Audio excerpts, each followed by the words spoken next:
سبحان الله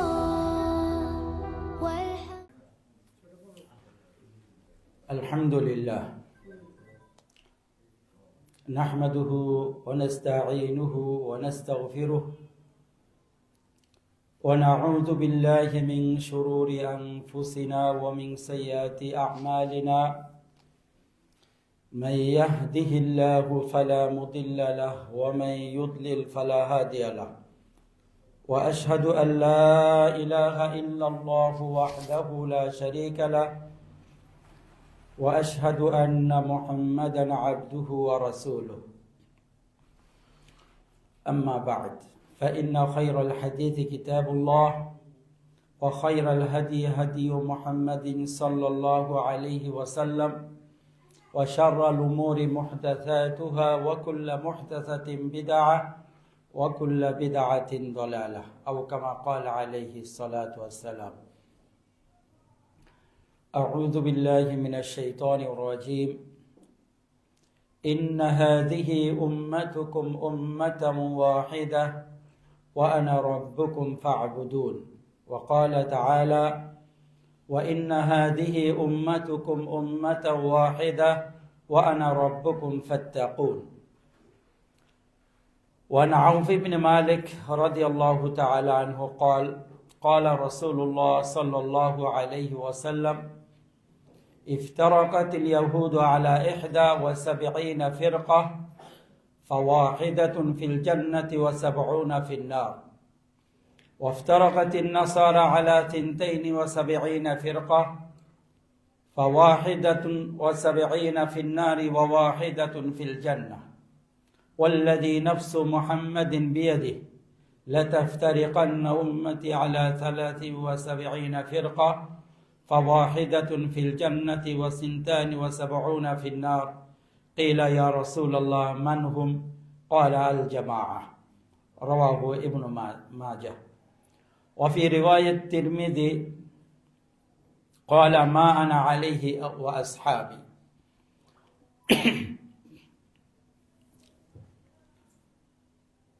সম্মানিত উপস্থিতি, আমরা একাডেমিক ফর কমিউনিটি ডেভেলপমেন্টের পক্ষ থেকে আয়োজিত ইসলামিক জলসাতে সর্বপ্রথম আমরা আল্লাহ রাব্বুল আলামিনের প্রশংসা করছি, অতঃপর সালাত ও সালাম পাঠ করছি আমাদের নবী, প্রিয় নবী মুহাম্মদ সাল্লাল্লাহু আলাইহি ওয়াসাল্লামের উপর। আল্লাহুম্মা সাল্লি আলাইহি আল্লাহুম্মা সাল্লিম আলাইহি। সম্মানিত উপস্থিতি, আমরা আজকের হালাকায় একটি প্রসিদ্ধ বিষয় নিয়ে আলোচনা শুনব, আর এই বিষয়গুলো থেকে আমাদের কাছে আশা করি কিছু বিষয় স্পষ্ট হবে যে আমরা রাসূল সাল্লাল্লাহু আলাইহি ওয়াসাল্লামের যুগে কেমন ছিলাম এবং আমাদের মাঝে বিভিন্ন বিভক্তি আসতে আসতে এখন কেন এত দল মত এবং পথে বিভক্ত হয়ে আছি। তো আজকের বিষয়ের আলোচনা হলো এই উম্মতের ঐক্য এবং বিভক্তির কারণসমূহ। আমি আপনাদের সামনে কোরআনুল কারীমের ছোট্ট একটি আয়াত তেলাওয়াত করেছি, সূরা আম্বিয়া থেকে আয়াত নম্বর 92। একই দাসের আরেকটি আয়াত রয়েছে সূরাতুল মুমিনুনে আয়াত নম্বর 52। সূরাতুল আম্বিয়াতে যে আয়াতটি রয়েছে সেখানে আল্লাহ রাব্বুল আলামিন বলেছেন ইন্না হাযিহি উম্মাতুকুম উম্মাতাও ওয়াহিদা ওয়া আনা রাব্বুকুম ফা'বুদুন। নিশ্চয়ই এই উম্মত হলো এক উম্মত। এখানে উম্মতের অর্থ হলো দ্বীন, ইসলাম। আর আমি হলাম তোমাদের রব, ওয়া আনা রাব্বুকুম। আল্লাহ রাব্বুল আলামিন বলতেছেন আমি হলাম তোমাদের রব, তোমরা আমার ইবাদত করো। সূরাতুল আম্বিয়ার আয়াত।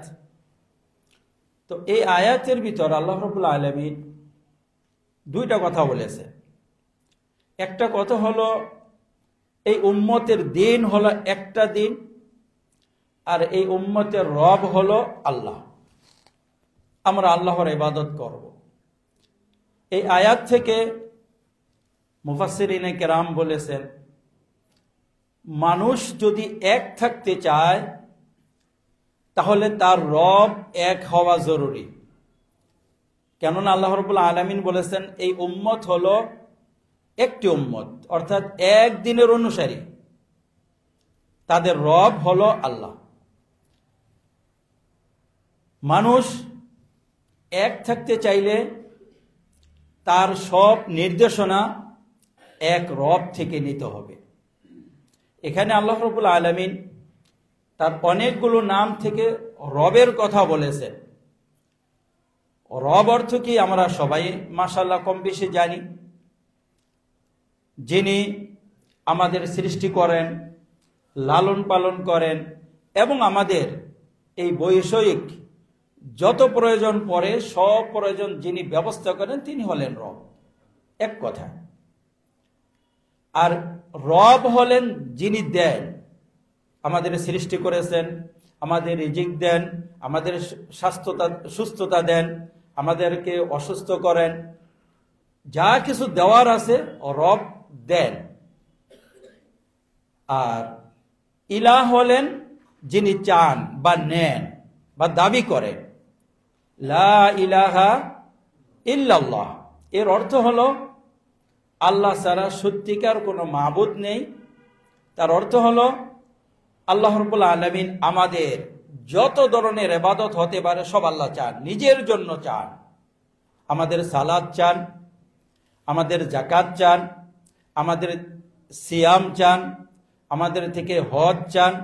একনিষ্ঠভাবে আমরা আল্লাহ রাব্বুল আলামিনকে প্রার্থনা করব, অন্য কাউকে করব না, এটাও তিনি আমাদের কাছে চান। এ হলো ইলাহ। ইলাহ যিনি চান, নেন, হকদার, দাবি করেন। রব যিনি দেন, সবাইকে দেন। আমার রব, আপনার রব, যে আল্লাহকে মানে তারও রব, যে মানে না তারও রব, সবার রব আল্লাহ, সবাইকে দেন।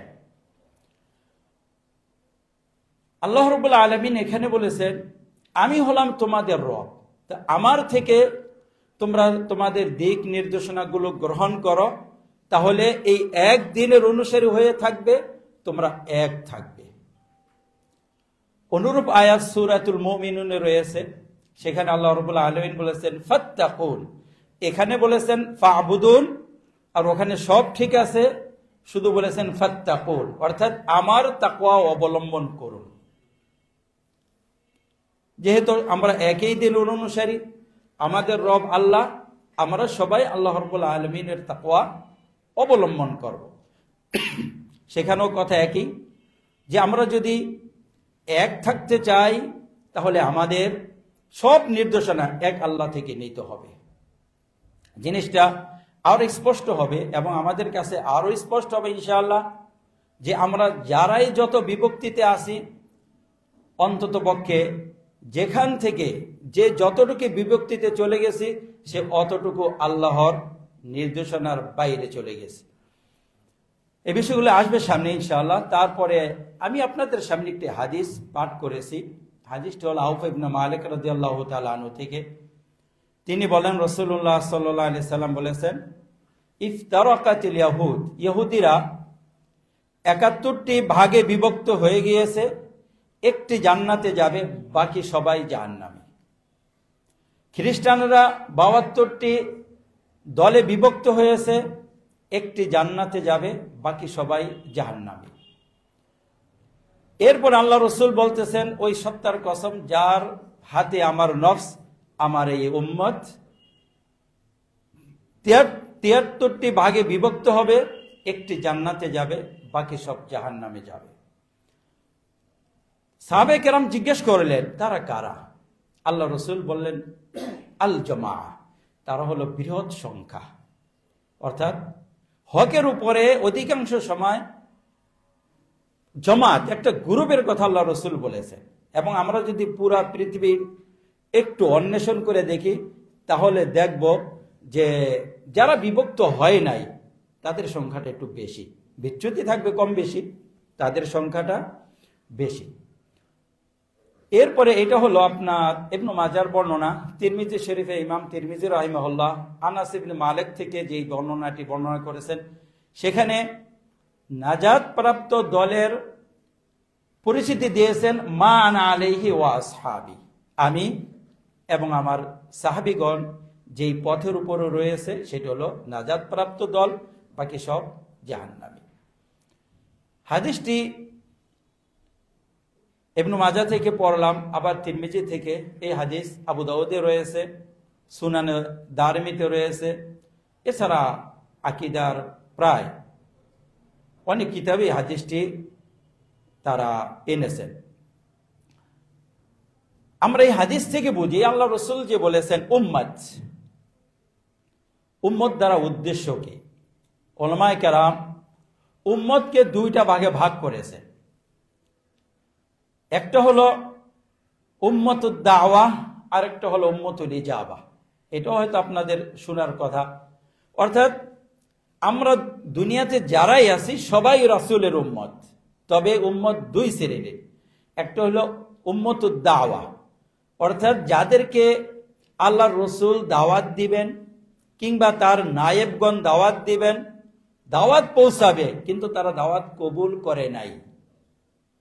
আরেকটা শ্রেণী হলো যারা রসুলের দাওয়াত কবুল করেছেন, যেমন আলহামদুলিল্লাহ আমরা আছি, অন্যান্য মুসলিম ভাইয়েরা রয়েছেন যারা রসুলের দাওয়াত কবুল করেছে এবং কবুল করার পরে কিছুটা বিচ্যুতি ঢুকেছে, কিন্তু মোটের উপরে রাসূলের দাওয়াত কবুল করেছে।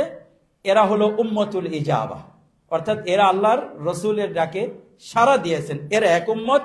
আর এর বাইরে যারা রয়েছে তারা হলো আরেক উম্মত, তাদেরকে বলা হয় উম্মতুদ দাওয়া, তাদেরকে আমরা দাওয়াত দিব।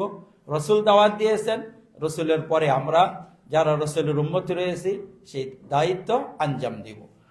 এখানে উদ্দেশ্য হলো উম্মতুদ ইজাবা, যারা দাওয়াত দিয়েছে তাদের ভিতরে ৭৩টা ভাগ হবে, বাইরের লোক না, তাদের ভিতরে ৭৩টা ভাগ হবে। একটা ভাগ জান্নাতে যাবে, বাকি সব জাহান্নামে যাবে। এখানে আমাদের কাছে হয়তো একটু লাগতে পারে যে গুমরাহির সংখ্যা এত বেশি, মাত্র একটা দল জান্নাতে যাবে, ৭২টি দল জাহান্নামে যাবে, তাহলে ওদের সংখ্যাটা হয়তো বেশি। বাস্তবে এর উল্টো। বাস্তবে হলো যারা ইফতিরাক হয়েছে, বিভক্ত হয়ে গেছে, তাদের সংখ্যাটা কম, বাকি তাদের দল বেশি, সংখ্যা কম। আমরা একটা উদাহরণ দিয়ে বুঝি।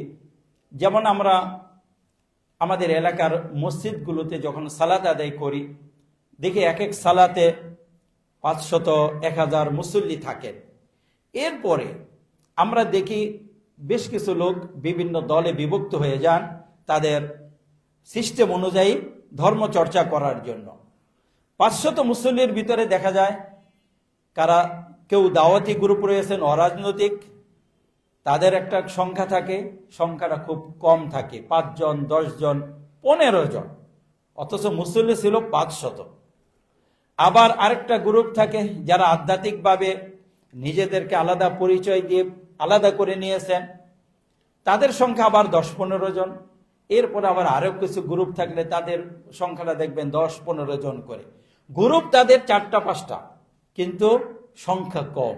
যারা এই গ্রুপের সাথে জড়িত না তাদের সংখ্যাটা বেশি। ৫০০ মুসল্লি সালাত আদায় করেছে, গ্রুপে জড়িত মাত্র ৫০ জন, গ্রুপে জড়িত মাত্র ৩০ জন।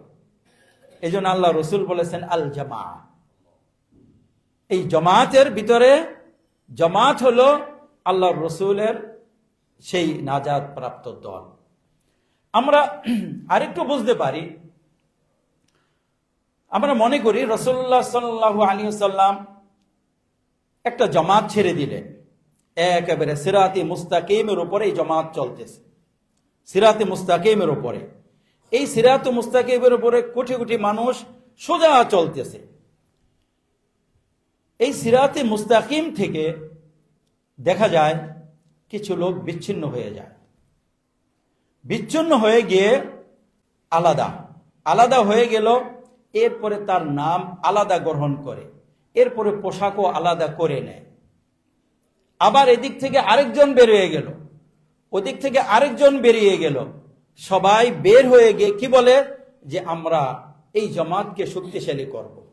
মনে করেন রাসূলের যেই জামাত, সেই জামাতের সবার পোশাক সাদা, একই দাসে এক রাস্তাতে চলতেছে।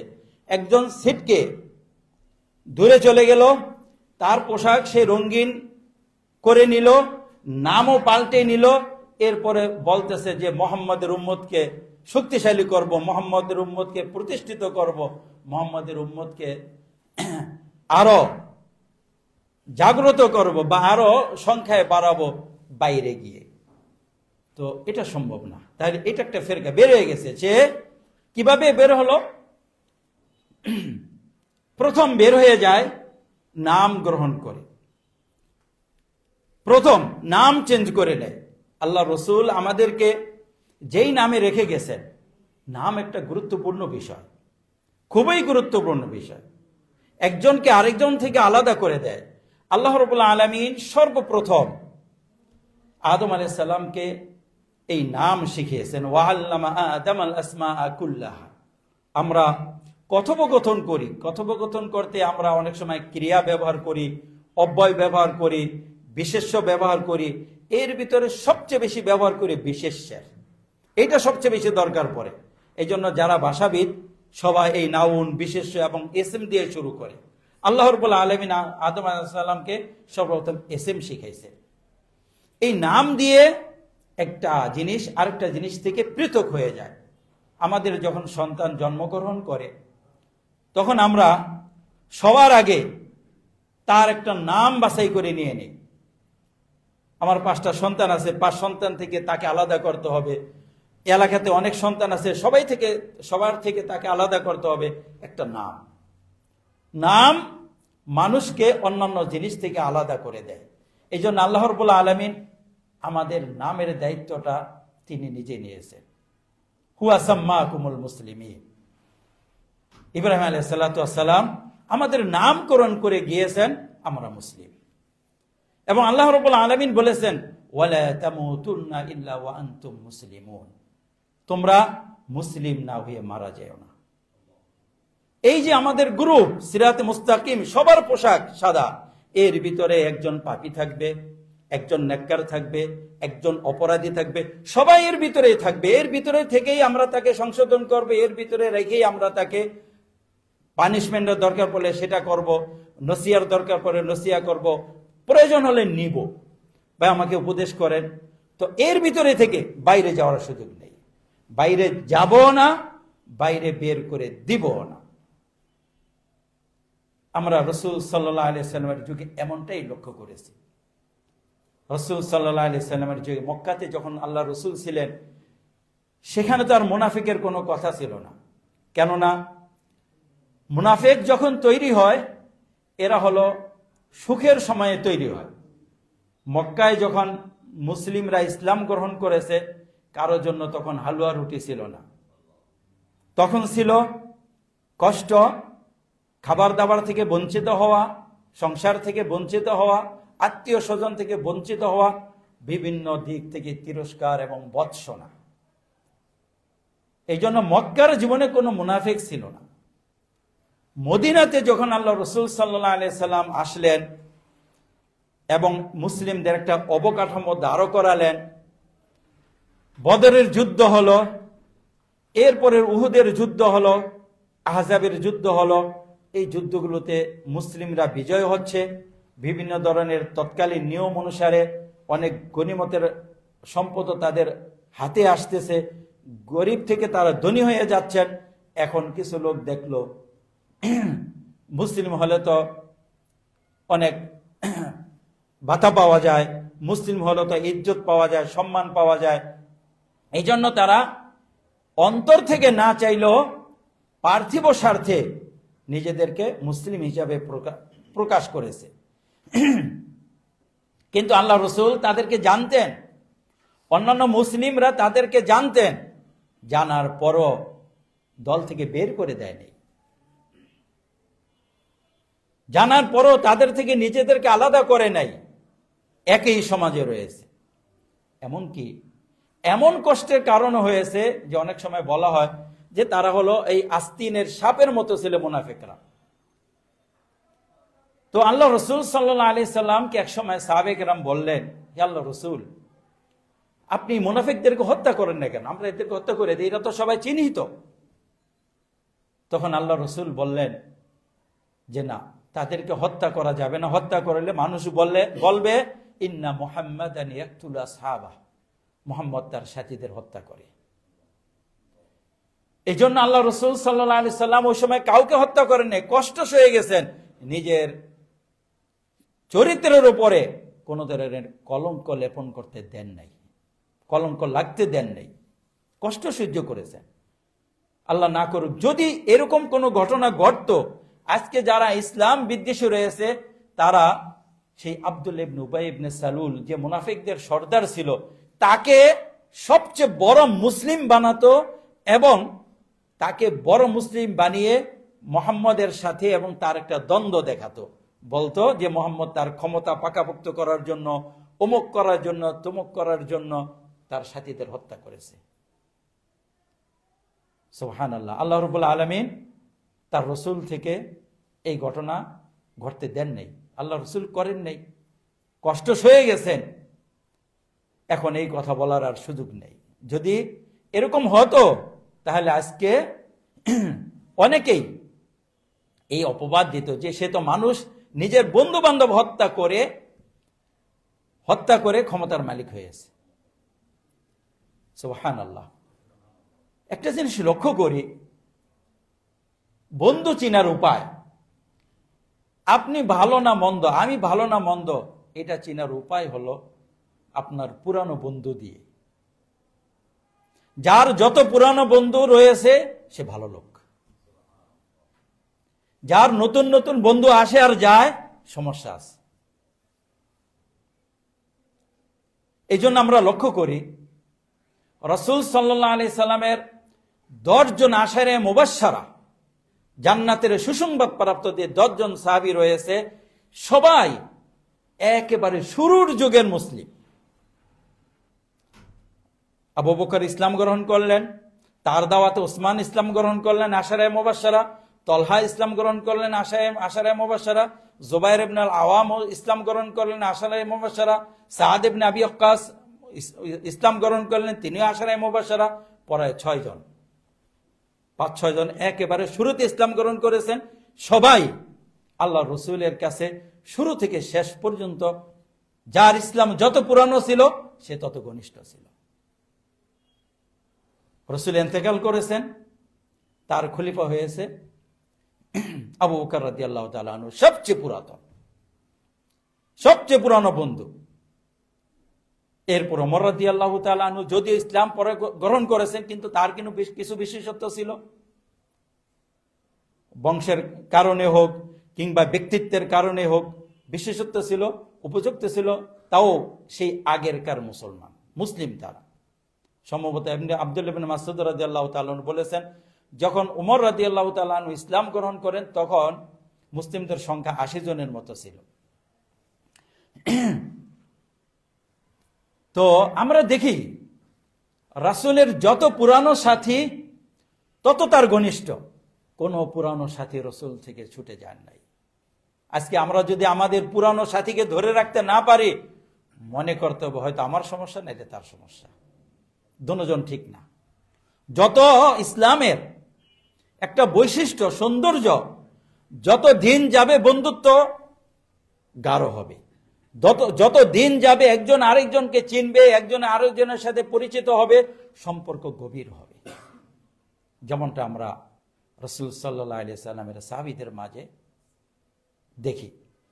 তো এভাবে আল্লাহ রাসূল সাল্লাল্লাহু আলাইহি সাল্লাম তার সাথীদেরকে গড়েছেন, নিজে ছিলেন এবং সাথীদেরকে এভাবে রেখেছেন। তো এই যে আমরা হাদিসটা পড়লাম ইফতিরাক, যে এই যে আল্লাহ রসুলের সময় এই লোকগুলো ছিল, কিন্তু কাউকে তিনি পৃথক করে দেন নাই। তারপর আল্লাহ রসুল বলেছেন যে আমার উম্মতের এরকম বিভক্ত হবে, এটা আল্লাহ রসুলের নবুয়তের একটা আলামত।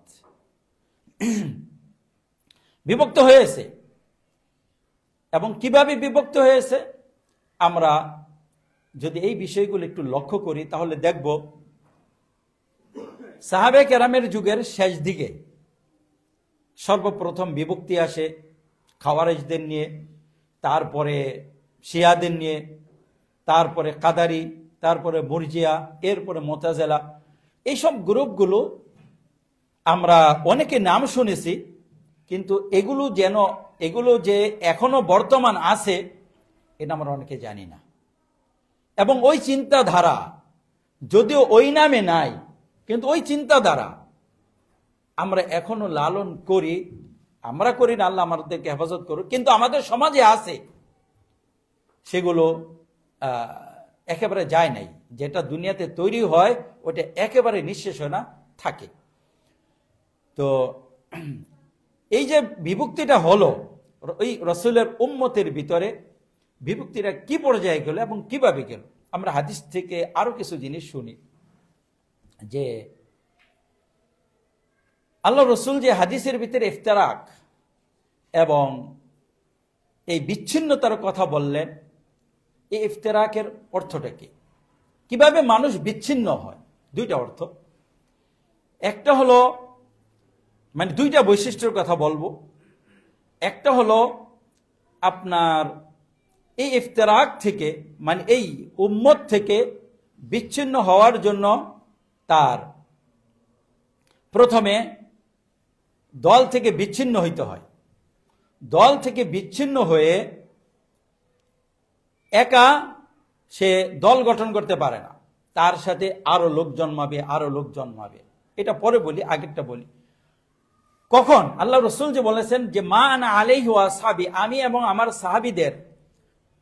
সাহাবীরা যেই নীতি এবং আদর্শের উপরে রয়েছে এরা হলো নাজাত প্রাপ্ত, এর বাইরের সবাই হলো ধ্বংসপ্রাপ্ত। তো এই যে এর দ্বারা উদ্দেশ্য কি? এর দ্বারা উদ্দেশ্য হলো সাহাবায়ে কেরাম যেসব মাসআলাতে ঐক্যমত ছিলেন ওই মাসালাগুলোতে। কেননা রসুল এবং সাহাবায়ে কেরাম যেই মাসালাতে দ্বিমত পোষণ করেন নাই, অর্থাৎ রসুল সাহাবীদেরকে যেভাবে রেখে গেছেন সব সাহাবী ওইভাবে ছিল, ওই সব মাসালায় সাহাবীদের বাইরে যাওয়া যাবে না। আকীদার বিষয় রয়েছে এর ভিতরে, তারপরে কিছু আমলের বিষয় রয়েছে, আবার কিছু ইসলামের নিদর্শন রয়েছে যেগুলোতে আপনার আল্লাহ রসুল যেভাবে রেখে গেছেন পরবর্তীতে সাহাবীগণ ওভাবেই ছিলেন। তো সেখানে আমাদের দ্বিমত পোষণ করা যাবে না। যদি দ্বিমত পোষণ করে আমরা বেরিয়ে গেলাম, আর যদি এমন কোনো বিষয় যেখানে সাহাবায়ে কেরাম দ্বিমত করেছেন সেখান থেকে আপনি একটা গ্রহণ করলেন, আরেকজনে আরেকটা গ্রহণ করলো, তাহলে ওখানে ইফতিরাক হয় না। কেননা ওখানে সাহাবীদের মাঝেই একাধিক মত ছিল। আপনি যেটাকে যৌক্তিক মনে করেছেন সেটা গ্রহণ করলেন, আরেকজনে যেটাকে যৌক্তিক মনে করেছে সে ওটা গ্রহণ করলো, এতে ইফতিরাক হয় না। আর এমনটি পরবর্তীতে হয়েছে। যেমন ইমাম মালিক রাহিমাহুল্লাহ হয়তো ইবনে উমরের কথাটা নিয়েছেন, আবার দেখা যায় ইমাম আহমদ ইবনে হাম্বল ইবনে আব্বাসের কথাটা নিয়েছেন, আবার দেখা যায় ইমাম শাফি রহমতুল্লাহ আলাই ইবনে উমরের কথা নিলেন। তো এভাবে ওনারা সাহাবীদের কথা নিয়েছেন, নিয়ে নিজেদের কিতাবে সংকলন করেছেন। কোথাও দ্বিমত থাকলে সাহাবীদের মাঝে সেখানে আপনি একটা গ্রহণ করলেন, তাহলে আরেকজন আরেকটা গ্রহণ করলো, সেখানে মা আনা আলাইহি ওয়া আসহাবির বাইরে গেল না, সাহাবীদের ভিতরেই আছে। তাহলে আমাদের কাছে মনে হয় বিষয়টা স্পষ্ট হলো। আমরা যদি সাহাবীদের মাঝে যেই সব বিষয়ে ঐক্যমত ছিল সেই ওই সব বিষয়ে দ্বিমত পোষণ করি, তাইলে সাহাবীদের বাইরে চলে গেলাম। আর যদি ওইসব বিষয়ে দ্বিমত পোষণ না করে তাদের মাঝে বিরোধপূর্ণ বিষয়ে আমি একটা শক্তিশালী মনে করলাম, ওইটা গ্রহণ করলাম, আপনি আরেকটা শক্তিশালী মনে করলেন, সেটা আপনি গ্রহণ করলেন, সেখানে সাহাবীদের থেকে বাইরে যাওয়া নয়। তাহলে এটা এই ইখতিলাফ এই ইফতিরাকের ভিতরে আসবে না, মানে নিষিদ্ধের ভিতরে আসবে না। আসবে কোনটা? যেটা সম্মিলিতভাবে সাহাবায়ে কেরাম মতের উপরে ছিলেন, সেখানে আমরা বাইরে যেতে পারবো না, একটা কথা। দ্বিতীয় আরেকটা কথা হলো, যারা চলে যায় দল থেকে, একজন চলে গেলে ওটা দল হয় না, একজন যাবে, তারপরে তার সাথে আরো যাবে, একটা সংখ্যা তৈরি হবে। ওই সংখ্যাগুলো পরিচালিত হওয়ার জন্য তাদের আলাদা নিয়ম নীতির প্রয়োজন হবে, তখন হলো ফিরকা। আর তখনই আল্লাহ রাব্বুল আলামিন যে বলেছেন, ইন্না হাযিহি উম্মাতুকুম উম্মাতাও ওয়াহিদা ওয়া আনা রাব্বুকুম ফা'বুদুন, এই উম্মত হলো এক, আমি তোমাদের রব, আমার থেকে তোমরা তালিম নাও, আমার ইবাদত করো। তখন ওই আল্লাহ রব থেকে আর তালিমটা নিল না, সে বাইরে চলে গেছে। কেননা রবের যে তালিম রয়েছে, এই তালিম এই বৃহৎ জামাতের সহিত রয়েছে, সে বাইরে চলে গেছে। এখন ও একা গেল, তার সাথে আরো 2 জন 5 জন এখানে জমা হইলো, এখানে আরেকটা জমা হলো, জমা হয়ে ওখানে আরেকটা জমা হলো, ওখানে আরেকটা জমা হইলো, খাওয়ারেজ, শিয়া, কাদারিয়া, জাবারিয়া জমা হলো। জমা হওয়ার পরে এখন তারা নিজেরা নিজেদেরকে পরিচালিত করার জন্য কিছু নিয়ম কানুন তৈরি করবে, সংবিধান তৈরি করবে। এই যে নিয়ম কানুন তৈরি করলো, এই যে নিয়ম কানুন তৈরি করার মাধ্যমে তারা এই আলাদা হয়ে গেল। এখন আর তাদের তালিম রবের তালিম নেই, কেননা রবের তালিম এই বৃহৎ জামাতের সাথে আছে। এই হলো ইফতেরাক। তাইলে ইফতেরাক হওয়ার জন্য 2টা বৈশিষ্ট্য, একটা হলো সাহাবায়ে কেরামের ঐক্যমত যে বিষয় রয়েছে সেটার বাইরে যেতে হবে, আরেকটা হলো একজন না একাধিক লোক আলাদা হয়ে তাদের আলাদা নাম থাকবে, আলাদা নিয়ম নীতি থাকবে, তাদের আলাদা ফরম থাকবে, সেখানে আলাদা চাঁদা থাকবে। এই চাঁদা এই বিরোধ উম্মতের ভিতরে ঢুকবে না। তাদের আলাদা প্রোগ্রাম থাকবে, ওই প্রোগ্রাম এই উম্মতের সাথে জড়িত হবে না। তাদের কর্মসূচি থাকবে, এই কর্মসূচি এই উম্মতের সাথে মিলবে না, ওইটা রব থেকে কর্মসূচি আসবে না, ওইটা হলো তাদের বানানো। ওই যে মজলিসে শুরা করেছে বা তারা যে কমিটি করেছে, ওই কমিটির তালিম থেকে তাদের কর্মপদ্ধতি নির্ধারণ হবে, তাদের টাকা উত্তোলন হবে, তাদের সব কিছু প্রোগ্রাম ওখান থেকে পরিচালিত হবে। তার আলাদা একটা ফিরকা। আর এই ফিরকা হলে এরা যে আজীবন জাহান্নামে যাবে তা নয়। তাহলে 2টা কথা বললাম, এই ফিরকার একটা বৈশিষ্ট্য, 2টা বৈশিষ্ট্য বললাম। এখন এই ফিরকার হুকুম কি? এই যে ফিরকাগুলো রয়েছে, এই ফিরকাগুলো সবাই যে আজীবন জাহান্নামে থাকবে তা নয়, বরং তাদের পাপ অনুযায়ী শাস্তি ভোগ করে জান্নাতে আসতে পারে। আল্লাহ রাব্বুল আলামিন কাউকে ক্ষমা করে দিতে পারেন কোন আমলের কারণে। এজন্য আমরা ওই যে জমাত রয়েছে, জমাতকে বলবো ফিরাকায়ে দাল্লাহ, গোমরাহি জমাতকে বলবো। এবং এটাও বলা যায় যে এর উপরে চললে এই জমাত জাহান্নামী জমাত, এটা ফিরকায়ে নাজিয়া না, মুক্তিপ্রাপ্ত দল না। বাস মুক্তিপ্রাপ্ত দল যখন না করলেন তখন এই ধ্বংসপ্রাপ্ত দল হয়ে গেল, এটা বলতে পারেন। কিন্তু ওই জামাতের ব্যক্তি বিশেষের উপরে কোনো হুকুম লাগানো যায় না।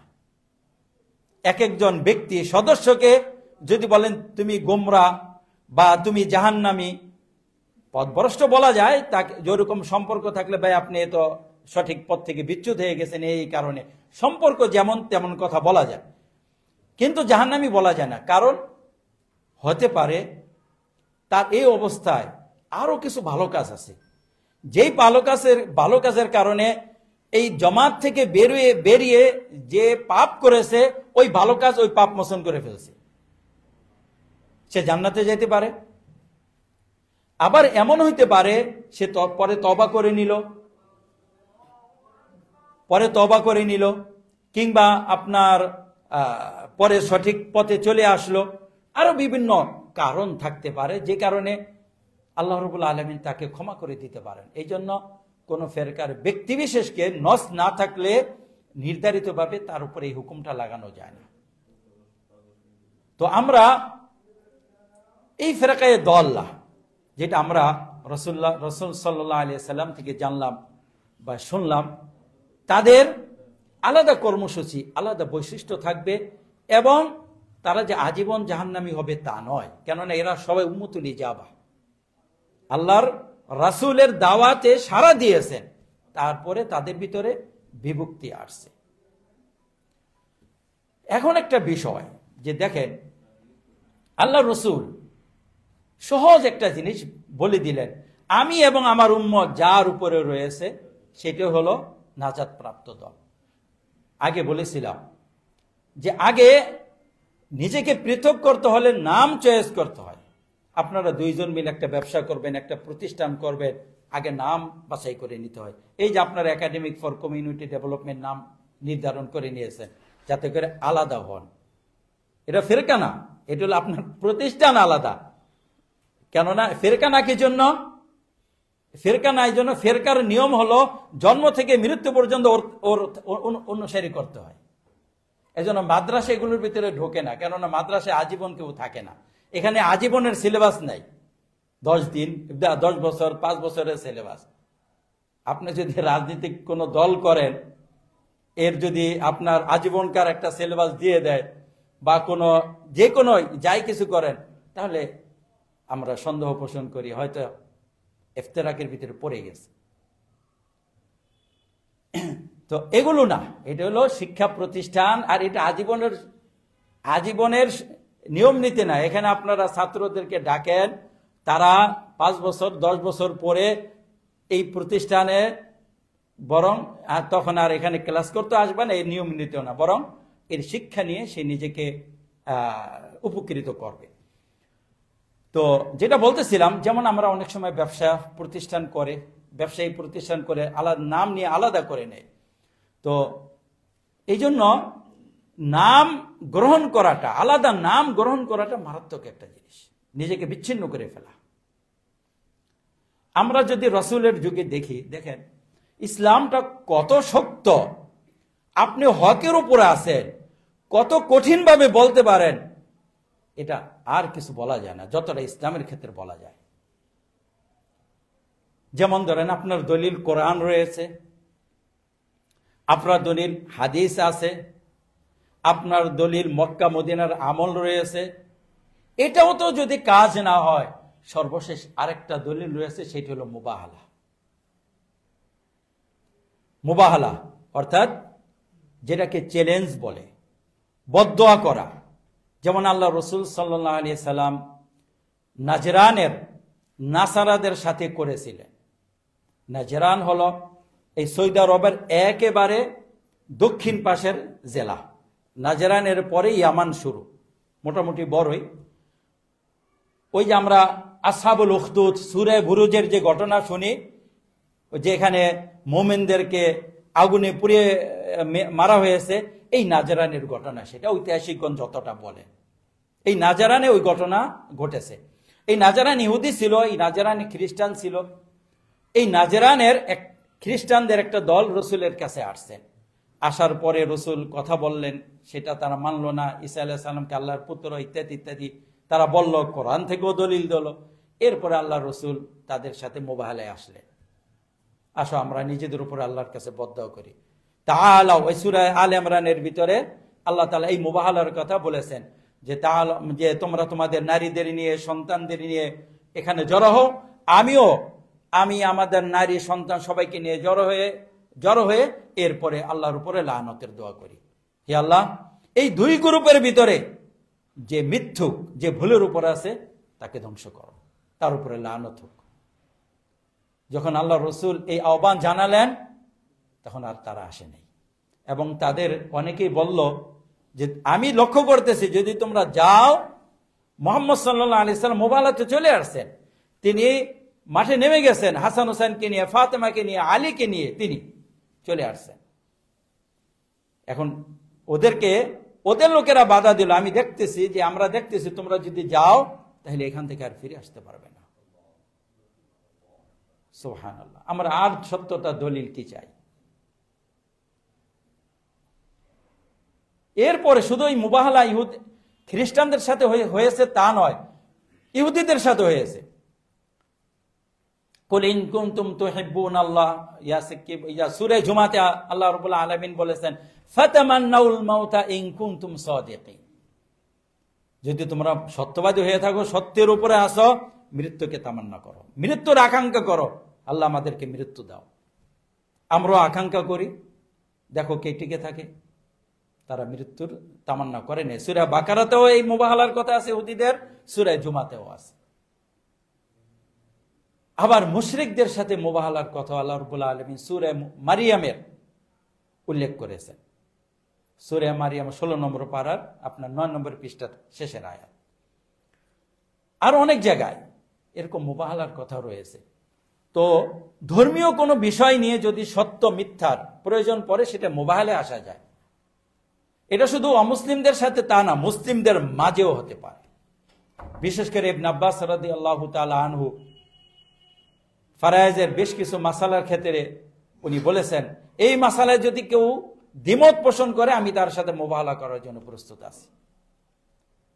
এটা করা যায়, এটা হলো চ্যালেঞ্জ। কিন্তু আমরা এর বাইরে গিয়ে অনেক সময় বলে থাকি 1 কোটি টাকার চ্যালেঞ্জ, 10 লাখ টাকার চ্যালেঞ্জ, অত টাকার চ্যালেঞ্জ, এগুলো ভণ্ডামি, মূর্খতা। তার কারণ 1 কোটি টাকা কে কাকে দিবে? আর 1 কোটি টাকার ওখানে সত্য মিথ্যা নির্ণয় কিভাবে হবে? কোরআন এবং হাদিস তো কোনো লাঠি না যে মিথ্যা বলবে তাকে সে পিটিয়ে সত্য বলাবে। এটা তো কোনো লাঠি না। অস্বীকার করবে যে না আমারটাই ঠিক, তা কোরআন তো তাকে প্রহার করতে যাবে না। তো সেখানে পথ হইল এই মুবাহালা।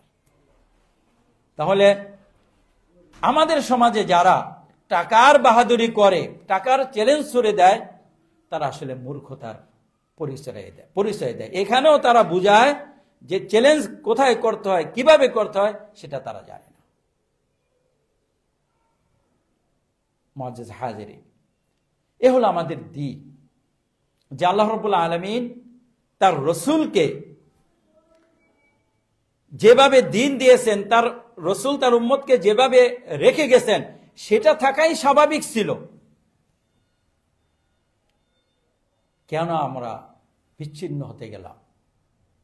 আল্লাহ রসুল আরো বলেছেন, মদিনা থেকে কোনো ফিতনার উদ্ভব হবে না, এমন কোন দলের উদ্ভব হবে না মদিনা থেকে যেটা একটা ফিতনা। সুবহানাল্লাহ। আমরা আল্লাহ রসুলের এই কথার সত্যতাও আমরা পুঙ্খানুপুঙ্খভাবে পেয়ে যাই। ইসলামের কোন জামাত দেখি না যেটা মদিনা থেকে জন্ম হয়েছে। বাংলাদেশে জন্ম ও মদিনার ইসলাম কায়েম করবে, ইন্ডিয়াতে জন্ম মদিনার ইসলাম কায়েম করবে, ওই আফ্রিকার নাইজেরিয়া আলজেরিয়াতে জন্ম মদিনার ইসলাম শক্তিশালী করবে। এটা একটা মূর্খতা, ভাউতাবাজি। আল্লাহ রাব্বুল আলামিন বাংলাদেশে জন্মগ্রহণ করে আলাদা নাম নিয়ে, আলাদা পোশাক নিয়ে এমন লোক তৈরি করে দিবেন সে মদিনার ইসলাম শক্তিশালী করবে।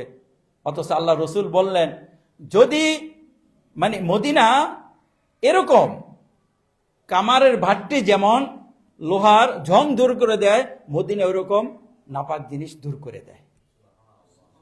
এই জন্য মদিনা থেকে কোনো ফেরকা জন্ম হয় না, সব জন্ম হয় মদিনার বাইরে। এবং অনেক ফেরকার মদিনায় ঢোকারও অনুমতি নাই। চোর থাকতে পারে, জেনাকার থাকতে পারে, ও রসুলের উম্মত থাকতে পারে, তার শাস্তি হতে পারে, তার তওবা হতে পারে, কিন্তু ফেরকাবন্দি বা ইফতিরাক এগুলোর জন্ম আল্লাহ রাব্বুল আলামিন তার পবিত্র শহর থেকে দেন নাই। আমরা সত্যটা আর কতভাবে বুঝতে চাই? আমাদের কাছে সত্য স্পষ্ট হওয়ার জন্য আর কি দরকার? এরপরে কেন মানুষ হক থেকে বিচ্যুত হয়? 2টা কারণে সাধারণত। একটু হলো শাহওয়া, আর একটু হলো শুবহাত, প্রবৃত্তি, নফসানি, পার্থিব স্বার্থ হাসিল। এটার জন্য মানুষ সত্য পথ থেকে বিচ্যুত হয়। আরেকটা হলো শুবহাত, সন্দেহ, ভুল বুঝছে, এই কারণে হয়ে যায়। তো দোনোটাই যেন ঢুকতে না পারে এই জন্য আল্লাহ রসুল বলে দিয়েছেন মা আনা আলিহি ওয়া আসহাবি। আরে ভাই আপনি দেখেন আমাকে, আমি দেখি রসুলের সাথে, রসুলের সাহাবীদের সাথে নামে কর্মে কোনো মিল আছে না অমিল আছে। এই তো দেখতে অন্য কারো দরকার নেই, আপনি নিজেকে দেখতে পারেন, আমি আমাকে দেখতে পারি। আমাদের মাঝে একটা বিভক্তি রয়েছে মাযহাবগত। এটা কখন বা কেন আসলো? মাযহাবগত বিভক্তির প্রেক্ষাপটটা হলো, লক্ষ্য করুন সাহাবায়ে কেরামের যুগে মানুষ যখন মাসালা জানতো, মাসালা বলতো, তখন কোনো গ্রুপ তৈরি হয়নি। ইবনে আব্বাসের মাযহাব হয় নাই, মাযহাবে ইবনে ওমর হয় নাই, তারপরে মাযহাবে আব্দুল্লাহ ইবনে মাসউদ হয় নাই। সবাই পড়াইছেন, সবার মতে পার্থক্য ছিল, কিন্তু তাদের মাযহাব হয়নি। কারণ তারা কথা বলতেন দলিল দিয়ে। আমি রসুলের মুখে শুনেছি, আমি আমার কান দিয়ে শুনেছি, আমার এই চোখ দিয়ে রসুলের আকৃতি অবলোকন করেছি, তারপরে বলতেছি। বা আমি অমুকের কাছ থেকে শুনেছি, তারপরে বলতেছি। তাদের কথাগুলো দলিল ভিত্তিক ছিল, এই জন্য কোন ইফতিরাক বা কোনো বিভক্তি ছিল না, কোনো মাযহাব তৈরি হয় নাই। পরবর্তীতে যখন সহজ করার জন্য আমরা কোরআন এবং হাদিস থেকে মাসালাগুলো আলাদা করে ফিকহের কিতাবে লিপিবদ্ধ করলাম, দলিল আনলাম না, তখন আমরা এই ফিকহের কিতাব থেকে মাসালা পড়া শুরু করলাম। ফিকহের কিতাব থেকে মাসালা পড়া শুরু যখন করে দিলাম, চলতেছে চলার পরে হঠাৎ করে কেউ এসে বলল, আপনি এই মাসালাটা এভাবে বলতেছেন, হাদিসে তো এটা এরকম নাই।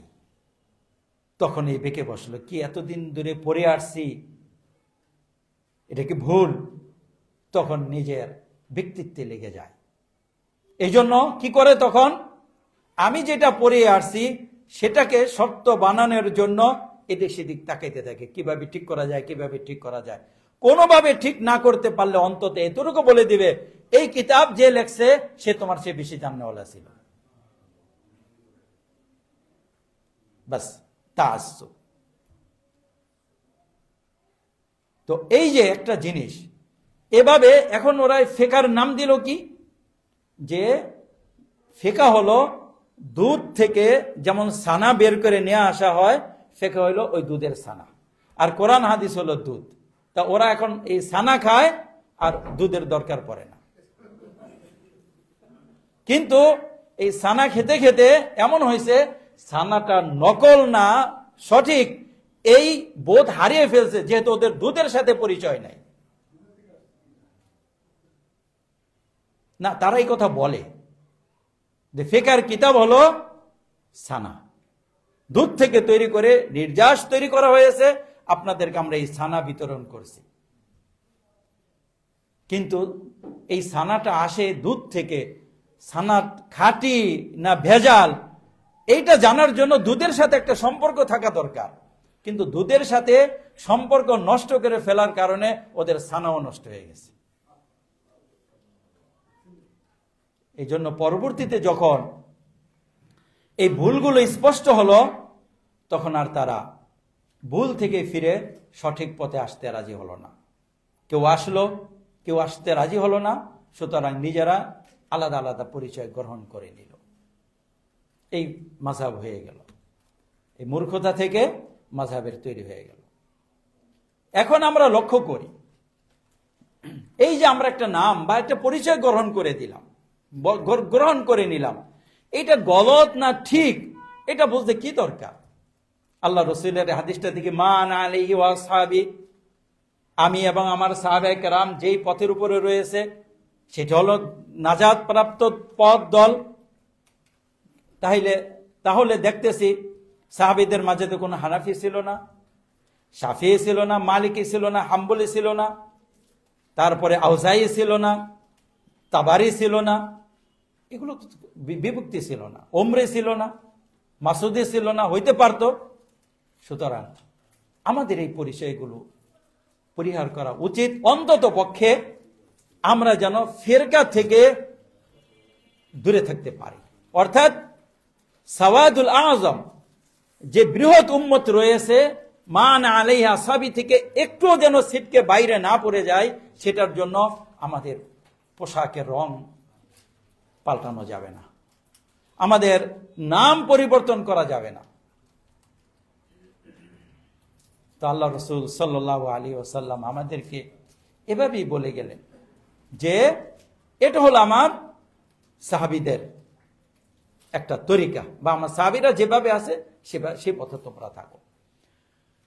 এই জন্য আমরা লক্ষ্য করি, ওই যে বললাম, যারা আলাদা হয়ে যায় তাদের আলাদা নিয়ম নীতি তৈরি হয়ে যায়। আপনি যদি রসুলের পরবর্তী যুগে প্রথম বেদাত কিভাবে তৈরি হয়, আরেকটা জিনিস বলি। রসুলের পরবর্তী যুগে সর্বপ্রথম বেদাত তৈরি হয় খাওয়ারেজ। এই খাওয়ারেজদের জমাত তৈরি হয়, খাওয়ারেজদেরকে টেকেল দেওয়ার জন্য আরেকটা তৈরি হয়। হুবহু এই ঘটনা আমাদের মাঝেও হয়। অনেক সময় দেখা যায়, ভাই আপনি এই নামটা গ্রহণ করছেন কেন? ওই অমুকেরা নাম গ্রহণ করেছে, এই জন্য করেছি। আমরা সাহাবীদের যুগে দেখি, যেমন দেখেন খাওয়ারেজরা সীমালঙ্ঘন করে, অতিরঞ্জন করে আলী রাদিয়াল্লাহু তাআলা আনহুকে কাফের বলে দিল,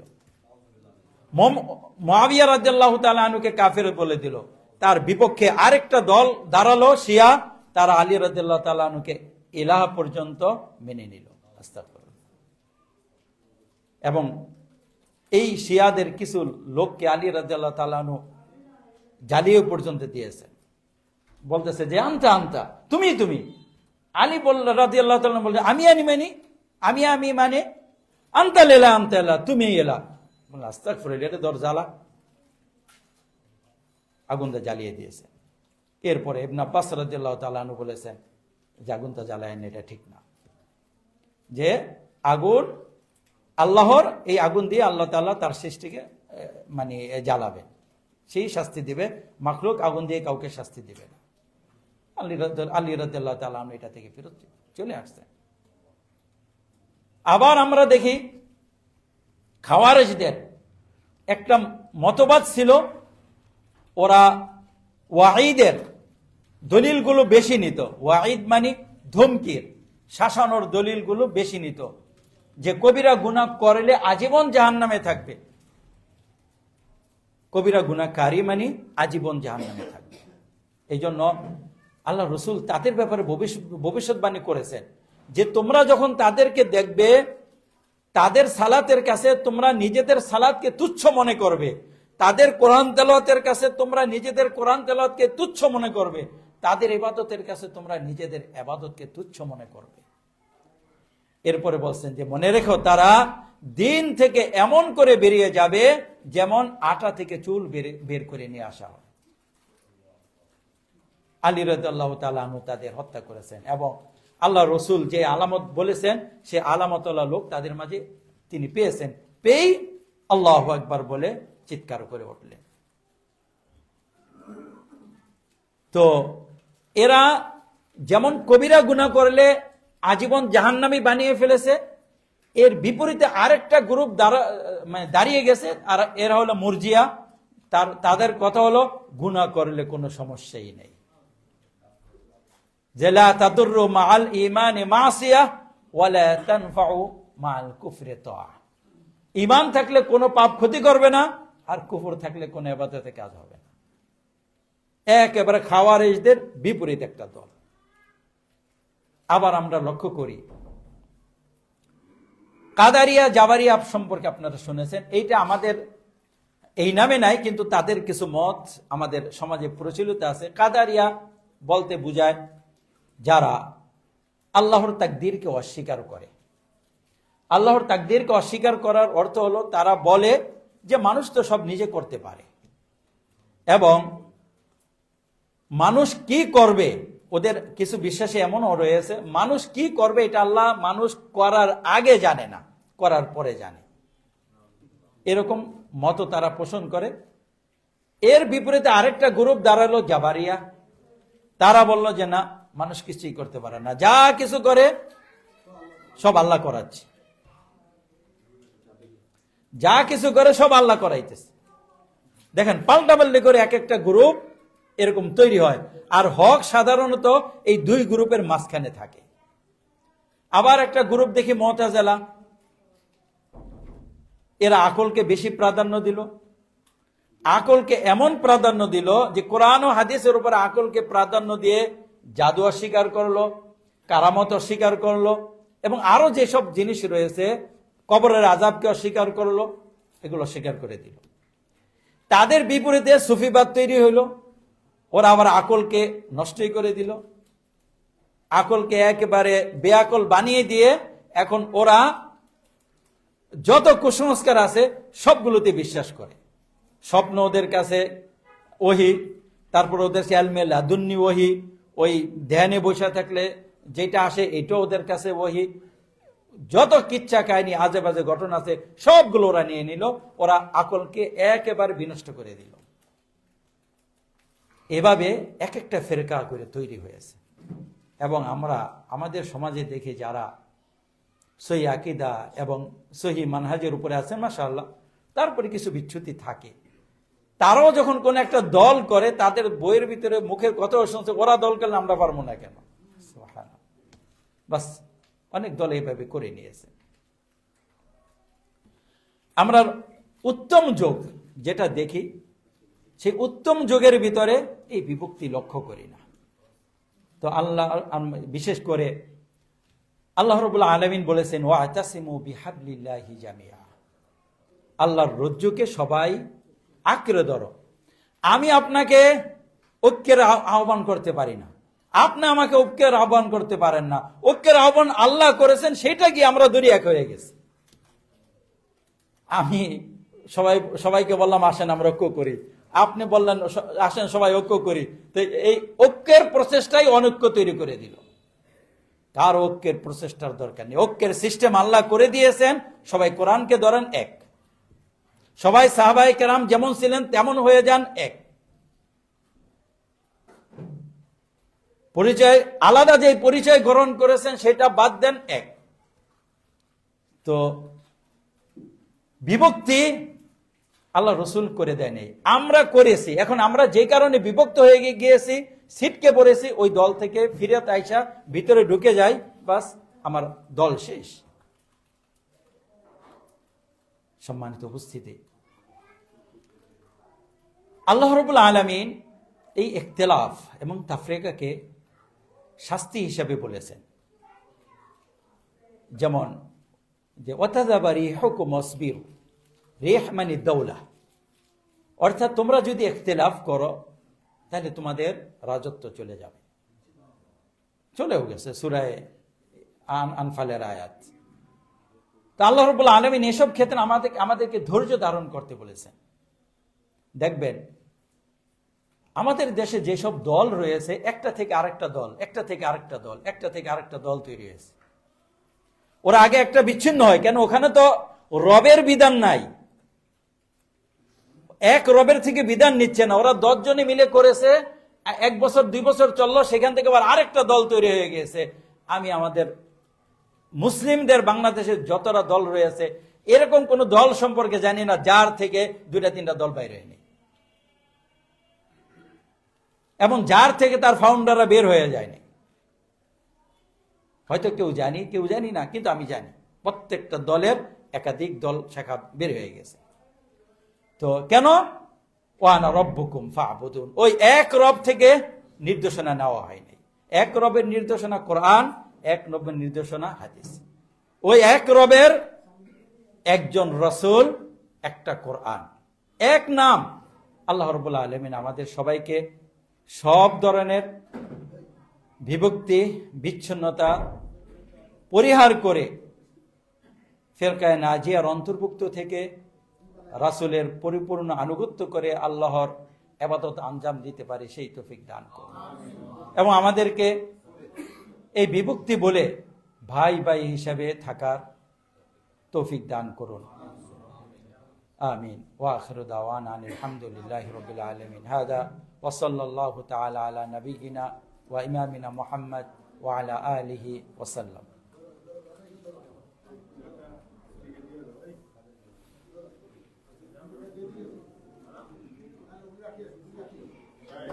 জি,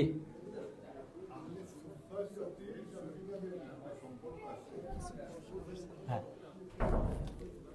আহলে সুফার সাথে সুফিবাদের সম্পর্ক নেই, তবে নামের কেউ সংযোগ স্থাপন করেন, মানে নামের সাথে কেউ সংযোগ স্থাপন করেন সুফা আর সুফি। এখন সুফিদেরকে সুফি কেন বলা, এর বিভিন্ন কারণ রয়েছে, মানে নামকরণ কেন করা হয়। কেউ বলেছেন পোশাকের কারণে, কেউ বলছেন ওরা খাবার দাবার এরকম খায় এই কারণে, কেউ বলছেন ওরা বিচ্ছিন্ন থাকে এই কারণে। তো এইসব কারণে একটা যোগসূত্র তৈরি করেছেন, এটা ইমাম ইবনে তাইমিয়া রাহিমাহুল্লাহ অনেকগুলো কারণ উল্লেখ করেছেন, কিন্তু আসলে কোনোটাই কারেক্ট না, মানে একেবারে শতভাগ ঠিক করে বলা যায় না। বরং ওরা একসময় একরকম ছিল, এরপরে আস্তে আস্তে ওদের মতবাদ বাড়ছে এবং কেউ একেবারে সঠিক পথ থেকে বিচ্যুত হয়ে গেছে। এর বিভিন্ন তবকা রয়েছে, যে প্রথম তবকায় কেমন ছিল, এরপরে তবকা কেমন আছে, ওটা তো এর সাথে ওরকম কোনো সম্পর্ক নাই। এখানে একটা প্রশ্ন, আসসালামু আলাইকুম, সামনে নির্বাচন হবে, দেশে অনেক দল অংশগ্রহণ করবে, সে মতে ভোটের সিদ্ধান্ত কিভাবে নিব, নাকি ভোট প্রদান থেকে বিরত থাকবো? জাযাকাল্লাহু খায়র। আসলে আমরাও চাই ইসলাম ক্ষমতায় থাকুক এবং যারা ক্ষমতায় আছে তারা ইসলাম বাস্তবায়ন করুক, কিন্তু আমরা চাই আমাদের চাওয়াটা অন্যদের চাওয়াটার ভিতরে একটু পার্থক্য আছে। পার্থক্যটা কেমন? আমাদের একটা নমুনা আছে, সেটা বলি। যেমন ধরেন, ইসলাম আদ-দীন আন-নাসিহা, ইসলাম সবার জন্য হিতাকাঙ্ক্ষী, ইসলাম সবার কল্যাণ চায়, কারো অকল্যাণ চায় না। যে সরকারে আছে তারও কল্যাণ চায়, যে মন্ত্রী আছে তারও কল্যাণ চায়, এবং যে প্রজা রয়েছে তারও কল্যাণ চায়। মনে করেন আপনি ইসলামের একজন দায়ী, আপনি চান যে আমাদের দেশে কোরআন অনুযায়ী, আল্লাহর বিধান অনুযায়ী শাসন চলুক, আমরা সবাই বসবাস করতে পারি। আপনি চান, আপনি আল্লাহর দিকে একজন দায়ী, আপনি কি করবেন? আপনি যদি এখন কল্যাণকামী হইতে চান, আদ-দীন আন-নাসিহা, এখন বলবেন যে ক্ষমতা আছে, আপনি নামে নামে এখানে বসি, যদি এই কথা বলেন তাহলে কি আপনি তার হিতাকাঙ্ক্ষী থাকলেন? না, হিতাকাঙ্ক্ষী থাকলেন না। বরং ইসলাম যেটা বলে, আপনি আপনার জায়গায় থাকেন, আপনি আপনার জায়গায় থাকেন, বাকি আসলিম তাসলাম, ইসলাম গ্রহণ করুন, ইসলামটা মানেন, তাহলে আপনার এই ক্ষমতা আরেকটু শক্তিশালী হবে, আরো কিছু নিবেদিত প্রাণ পেয়ে যাবে। ওখানে বলে আমি আপনার ক্ষমতা চেয়ার চাই না, দল চাই না, আমি এতটুকু চাই আপনি এটা বাস্তবায়ন করেন, কিংবা এটা করার জন্য তাকে চাপ প্রয়োগ করা। চাপটা কিভাবে হয়? আমরা মোহাম্মদ বিন আব্দুল ওয়াহাব নজদি রাহিমাহুল্লাহর জীবনী থেকে আমরা সেই চাপটা পাইতে পারি।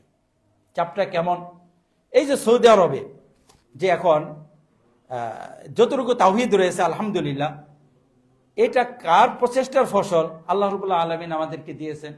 শেখ মোহাম্মদ বিন আব্দুল ওয়াহাব নজদি রাহিমাহুল্লাহ, যিনি 1205 হিজরিতে মারা গেছেন, 95 বছর হায়াত পেয়েছিলেন। উনি কি করছেন? উনি যখন বসরাতে এলেম শিখছেন, বসরা মানে ইরাকের অংশ, ওই ফুরাতের পাশে বড় শহর, এই বসরাতে এলেম অর্জন করছেন। তারপরে ওনার এই যে রিয়াদ, যেটাকে বলে নাজদ, ওই রিয়াদের ওয়াইনা ওনার এলাকা, ওখানে আসলেন। ওখানকার যখন একজন গভর্নর ছিল, উনি দাওয়াত দিলেন, মাশাআল্লাহ, সারাও পাইল। গভর্নর ছিল, ওই গভর্নরের সাথে তার একটা চুক্তি হলো যে আপনি আমাকে সাপোর্ট দিবেন আর আমি আপনাকে সাপোর্ট দিব। কোন ধরনের সাপোর্ট? ক্ষমতা আপনার, দিন আমার ক্ষমতা দরকার নাই, বাকি আমি যেটা বলি কোরআন ও হাদিস মোতাবেক সেটা আপনি বাস্তবায়ন করবেন। এভাবে চলতেছিল, মোটামুটি ভালোই জমতেছিল। এরপর উনি কবর পূজা ইত্যাদির ব্যাপারে যখন একটু কঠোরতা অবলম্বন করলেন, এবং যায়েদ ইবনে ওমর রাদিয়াল্লাহু তাআলা আনহুর একটা বড় মাজার ছিল, ওইটাও ভেঙে ফেললেন। এটা ভেঙে ফেলার পরে আহসার যে আমির ছিল সে রেগে গেল। আহসা হলো এই যে রিয়াদ, একবারে সৌদি আরবের দক্ষিণ পূর্ব কর্নার। আহসার পরে ওমানের সাথে বর্ডার, আহসার সাথে আবুধাবি ওই যে এমারতের বর্ডার এবং কুয়েতের ওই যে কাতারের বর্ডার। আহসার এটা বড় এলাকা। ওখানকার গভর্নর রিয়াদের ওই গভর্নরের উপরে রেগে গেল যে আপনি যদি তাকে জায়গা দেন তাহলে আপনাকে আর করটর আমি আর কোনো কিছু আপনার ওখানে পাঠাবো না। সে করলো কি, মোহাম্মদ আব্দুল ওয়াহাবকে বলল, বাপু তুমি এখান থেকে যাও, আমি আর তোমার রাখতে পারতেছি না। যাই হোক, এরপরে তাকে তিনি আবার দিরাতে চলে গেলেন ওই মোহাম্মদ বিন সৌদ, যার মাধ্যমে সৌদি আরব একীভূত হয় এবং এই তাওহীদের রাষ্ট্র কায়েম হয়, তার কাছে গেলেন। তিনি তাকে লুফে নিলেন, ঠিক আছে। তবে মোহাম্মদ বিন সৌদ তাকে শর্ত দিলেন, দেখেন যখন আপনার অনুসারে বেড়ে যাবে তখন কিন্তু আপনি আবার আমাকে ছেড়ে যাবেন না। এই চুক্তির ভিতরে রইল মাশাআল্লাহ তাওহীদের দাওয়াত প্রচার হইতে লাগলো। বিভিন্ন যুদ্ধ বিগ্রহ বা যেখানে বেদাতীদের সাথে যা কিছু হওয়ার হচ্ছে উনি জয়ী হচ্ছেন, পুরা সৌদি আরবকে এক করে ফেললেন। মাশাআল্লাহ, এক হয়ে গেল। এই যে তাওহীদের দাওয়াতকে উনি আশ্রয় দেওয়ার পরে এখন তার পুরা ফ্যামিলি এখন সেই রাজতন্ত্রের ভিতরে রয়েছে। তো আমরা সৌদি আরবে দেখব আলে শায়েখ একটা পরিবার, আর একটা হলো আলে সৌদ। আলে সৌদ মানে হলো রাজতন্ত্র, আর আলে শায়েখ মানে ওই মোহাম্মদ বিন আব্দুল ওয়াহাব নজদির পরিবার। ওখানে যে ধর্ম মন্ত্রণালয়টা রয়েছে ওই মোহাম্মদ বিন আব্দুল ওয়াহাব নজদি রহিমউল্লাহর বংশধররা ওই ধর্ম মন্ত্রণালয়গুলো পরিচালনা করেন। ধর্মীয় দিকটা দেখেন এই ফ্যামিলি, আর রাষ্ট্রীয় দিকটা দেখেন এই ফ্যামিলি। দেখেন এক জায়গা থেকে তারাই দিছে, উনি এখানে এসে এটা করলেন, কোন রাজনৈতিক দল করেন নাই। তো আমরা যেটা করতে পারি, আমরা আমাদের আদর্শ বা আমাদের দাওয়াতের ভিত্তিতে শক্তিশালী একটা ইউনিটি তৈরি করতে পারি। যখন নির্বাচন আসলো বা ইত্যাদি আসলো, আমরা তাদের সাথে দেন দরবারে যাইতে পারি। আমরা মুখোমুখি না। আপনার যদি একটা দল হয়, আমি একটা দল করি, আপনার দেখলেই তো আমি বলবো যে আপনি আমার শত্রু, আপনি আমাকে দাওয়াত দিবেন কিভাবে? বরং আমি চিন্তা করব যে আপনার 100টা ভোট আছে, আমার ভোটে জিততে হইলে 100টা ভোট দরকার। তখন আমি আপনাকে টানবো, আপনি ইসলামের দায়ী, যে আপনার ভোটগুলো আমাকে দেন। কিন্তু আপনি এসে বললেন আমি আমার সমর্থন আপনাকে দেব, আমাদের কি সুবিধা দিবেন বলেন? বা আপনি পুরোপুরি ইসলামের উপরে থেকে যান, আমরা আপনাকে সর্বতভাবে এইভাবে সাহায্য করব। এভাবে প্রস্তাব দিয়ে দেখেন, আপনার কোনো শত্রু হবে না ইনশাআল্লাহ। তৈরি এইটা আপনি আলাদা দল করবেন, আপনার বিরোধী প্ল্যাটফর্মে চলে যাবেন। আপনি একটা ইসলামী নাম গ্রহণ করার কারণে, যে ইসলামী রাজনীতি করে না, ও নামাজ পড়ে নিজেকে মুসলিম বলে, আপনার দলের কারণে ওর ভিতরে ইসলামের প্রতি আরেকটু বিদ্বেষ বাড়ছে, কমে নেই। আপনি কিভাবে আপনি মানুষকে, আর দ্বিতীয় কথা হলো যে হিতাকাঙ্ক্ষী হওয়ার সুরত কই? আমার যদি দল থাকে, আমি তো তাকে ইসলামের দিকে দাওয়াত না দিয়ে দলের দিকে দাওয়াত দিচ্ছি, তার দল ভেঙে আমার দলে ঢুকবে। সুতরাং তো আমরাও চাই ইসলাম কায়েম হোক, সেটা হল এই পদ্ধতিতে যে সবাই আমাদেরকে ডাকবে। তখন আমরা কারো অকল্যাণ চাইবো না, সবার কল্যাণ চাইবো কোরআন ও হাদিসের ভিত্তিতে। তো যাই হোক, এখন ভোট দিবেন না দিবেন সেটা ওই কি পরিস্থিতি হয় তখন দেখে ওটার ব্যবস্থা নেওয়া হবে। শায়েখরা আছেন, ওনাদের কাছ থেকে জিজ্ঞেস করে নিয়ে। তারপরে এখানে আরেকটা প্রশ্ন, রাসূলুল্লাহ সাল্লাল্লাহু আলাইহি ওয়াসাল্লাম বলেছেন ইসলামের সবচেয়ে উত্তম কাজ হলো সালাম দেওয়া ও খাবার খাওয়ানো। এখানে যে খাবার খাওয়ানোর কথা বলেছেন সেটা কাদেরকে খাওয়ানোর কথা বলা হয়েছে? নরমাল। দেখেন হাদিস যেহেতু নরমাল, আপনার কাজও নরমাল। হাদিসে কোনো শর্ত নাই, আপনার কাজও শর্ত নাই। আর ইনসান আব্দুল ইহসান, আপনি যাকে খাওয়াবেন স্বাভাবিকভাবে সে আপনার একটু অনুগত হয়ে যায়। বরং আপনার যে ইমাম সাহেব আছে বা আপনার পাশে যে প্রতিবেশী রয়েছে, যে আপনার কথা মানতেছে না, পারলে আপনি তাকে খাওয়ানোর চেষ্টা করেন, দেখেন আপনার প্রতি নরমাল হয়ে গেছে। তো যাই হোক, হাদিসের পরিভাষায় খাওয়ানোর কোনো শর্ত করা হয় নাই। তো খাওয়ান কোনো শর্তের ভিতরে নিব না। এই যে চা যে খাওয়াচ্ছেন, ওই খাওয়ানোর ভিতরে এইটাও আছে, ওই খাওয়ানোর ভিতরে এটাও অন্তর্ভুক্ত। তো যাই হোক, যেহেতু কেন বললাম কথাটা, হাদিসের ভিতরে শর্ত করা নাই, আমরা ওইটাকে শর্ত দিয়ে সংকুচিত করব না। আপনি ভালো মানুষ, আপনি যাকে খাওয়াবেন আপনার খাবারে কথা বলবে। হ্যাঁ, সবাইকে খাওয়াইতে পারেন। খাওয়ায়া একটা কথা বলে না, মাফ করে ভুল করো, শাস্তি দিয়ে ভুল করো না। খাওয়ায়া ভুল করেন, না খাওয়ায়া ভুল করেন না। কেউ খাবারের উপযুক্ত ছিল না, তাকে খাইয়ে দিয়েছে, এটা করেন। কিন্তু একজনের খাবার উপযুক্ত ছিল, তাকে খাওয়ার নেই, পরে আফসোস করতেছেন, এমনটা যেন না হয়। আল্লাহ রাব্বুল আলামিন আমাদেরকে তৌফিক দান করুন।